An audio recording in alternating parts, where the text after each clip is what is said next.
A whisper was heard in a dark alley. The mention of a corpse made the city hold its breath. In that moment, fear began to hover not just as a shadow, but as a tangible presence on every corner, at every step. Cleveland, 1934. America was being crushed by the relentless gears of the Great Depression, but in the shadow of this economic collapse, something much darker was growing. Kingsbury Run had become home to forgotten people amid abandoned factories, piles of rubble and dirty railroads. But there was something about this bleak place that people were slowly drifting towards death without realizing it. And one day, a young man came across what appeared to be just a piece of wood on the edge of Lake Erie. But it wasn't wood, it was a human torso left by a dark intelligence, the result of a gloomy ritual.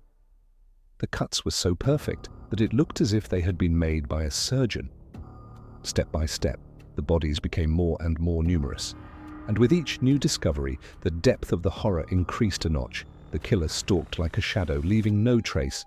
The streets of Cleveland twisted in fear at a dizzying pace. Here, a legend was born, the silent scream of Kingsbury Run, a mystery so deep that it was not just a murder, but a nightmare that haunted every soul in the city.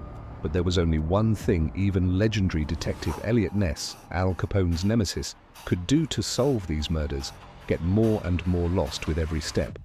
Are you ready? Because this dark journey will be not just a murder case, but the very fear that has engulfed a city.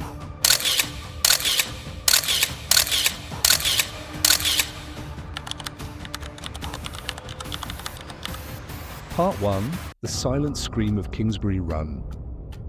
Year 1934, Cleveland, Ohio. While America was in the throes of the Great Depression, the city of Cleveland was struggling with economic hardship. The Kingsbury Run neighborhood on the city's east side, surrounded by abandoned factories, scrap yards, and railroads, had become a haven for the homeless and outcasts. But this forgotten area would soon become the center of one of America's most gruesome murders. In September 1934, a young man walking along the shore of Lake Erie noticed something strange on the shore. At first glance, it looked like a piece of wood, but as he got closer, it became terrifying. It was a human torso, its head and limbs skillfully severed. The police quickly arrived on the scene and investigations began. The body had professionally made cuts. It was clear that the killer had anatomical knowledge. The first victim was never identified, and the public only knew her as Lady Lake. Within a year, similar bodies began to be found in the area. In each case, the victims had been decapitated, their limbs severed from the body. The style of the murders began to cause panic among the police and the media.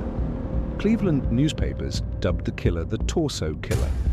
Eliot Ness, the legendary detective in charge of the Cleveland Police Department, took over the investigation. Ness, who had already taken down Al Capone, was determined to solve this case. But little did anyone know that this killer would be the toughest opponent of Ness's career. As the end of the first episode approached, the residents of Cleveland wondered who the silent killer roaming their streets was, desperate for answers. Part 2. Traces of Darkness. Year 1935 to 1936. Cleveland, Ohio. Fear continued to grow on the streets of Cleveland. In the summer of 1935, 2 new bodies were found in the Kingsbury Run area. Again, they bore the same gruesome signature, severed limbs and decapitated heads. The police discovered that the bodies had been carefully cleaned and often moved away from the murder scene. This suggested that the killer was organized and careful. As tensions rise in the city, Detective Eliot Ness expands his team and deepens the investigation. The way the bodies were found strengthened the suspicion that the killer could be a surgeon or butcher with anatomical knowledge. The media, following the news with great interest, began to call the killer Dr. Death.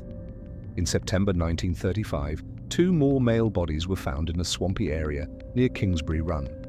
Police recognized the clothing on the bodies and tried to identify the victims, but no one could be identified. The fact that the victims were often from the lower strata of society made the investigation even more difficult. By 1936, the number of murders had reached 9. Panic in the city had reached its height, and Ness was under pressure. The streets of Cleveland remained empty in the evenings, and the people shut themselves in their homes in fear. Although Ness interrogated many suspects during the investigation, he was unable to obtain any concrete clues. By the end of the episode, Cleveland was still facing a silent and dark threat, while the shadow of the killer was growing larger and larger. Eliot Ness and his team knew they needed much more to end this nightmare. Part 3. Nightmare Peak. Year: 1937 to 1938, Cleveland, Ohio. Years after the murders, no trace of the killer had been found. In the spring of 1937, Clevelanders' fears were rekindled with the discovery of another body in the Kingsbury Run area. This time, the victim's head and limbs had been severed, and the police still had no clear clue as to the killer's identity. Detective Eliot Ness was running out of patience. He and his team searched every shelter and makeshift campsite in the Kingsbury Run area. The city government decided to burn down all the makeshift houses in the area to eliminate the killer's hiding places. But the move drew a huge backlash from the public and the press. 2 new bodies found in July 1938 showed that the killer was still active. One of the bodies was later identified, further fueling public anger. Panic in the city had reached its peak. The newspapers were constantly in the headlines, and the police were under heavy pressure. By September 1938, the killings came to an abrupt halt. The killer seemed to have disappeared. Detective Ness never closed the investigation, but hard evidence was lacking. As a result, one of Cleveland's biggest serial killer cases remained unsolved. The question of who the killer was remains unanswered to this day. The mystery of the Cleveland torso killer continues to cast a dark shadow over the city, and this dark story would always remain alive in Cleveland's memory. Part 4. Endless Echoes. Year: 1939 and onwards, Cleveland, Ohio. After the killings stopped, Cleveland residents slowly began to return to their daily lives, but the tension and fear had left a lasting mark on the city. Detective Eliot Ness tried to continue the investigation for years, but all the clues were dead ends. Residents and the police force felt the weight of unanswered questions. There were occasional suspicious cases in the 1940s and beyond, but none could be clearly linked to the torso killer. Many theories began to circulate in the city. Some thought that the killer was a person of high status, and that was why he was not caught. Others suggested that the killer had moved to another city and continued his crimes. When Eliot Ness died in 1957, the Cleveland torso killer case was still unsolved. Years after the murders, the case was never officially closed and remains in the archives as one of the Cleveland Police Department's oldest unsolved cases. Even today, the debate over who the Cleveland torso killer was continues. The case has been the subject of many books and documentaries. For the city's residents, these events remain a dark memory they will never forget. The silent screams at Kingsbury Run may have ended, but their echo will forever echo through the streets of Cleveland. Part 5. A Mysterious Legacy.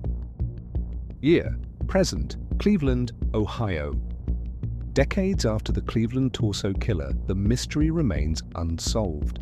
It remains a dark part of Cleveland's history, passed down from generation to generation like a mysterious legacy. Even today, historians, researchers, and crime buffs are still trying to discover the truth behind the case. Many theories have been put forward over the years. Some researchers suggested that the killer may have been a famous and influential person. Some even believed that the killer was one of the most respected figures in the city at the time, and that is why he was protected and not caught. Other theories suggested that the killer continued his crimes in other cities. Recent advances in criminal technology and DNA analysis methods have made it possible to re-examine old case files. The Cleveland Police Department has started examining the evidence in its archives with modern methods. However, concrete results have not yet been obtained. For the people of Cleveland, these events are not only horrific memories of the past, but also a wound that has never fully healed. The story of the Cleveland torso killer, a dark signature in the city's history, may never be fully resolved. The silence of the Kingsbury Run area will always remind us of this mysterious story, rather than make us forget it. The identity of the Cleveland torso killer remains a mystery. So who was the killer? Was he a surgeon or just a street urchin? Perhaps somewhere among us, there is someone who carries this terrible secret, and maybe he's still waiting to take his next step.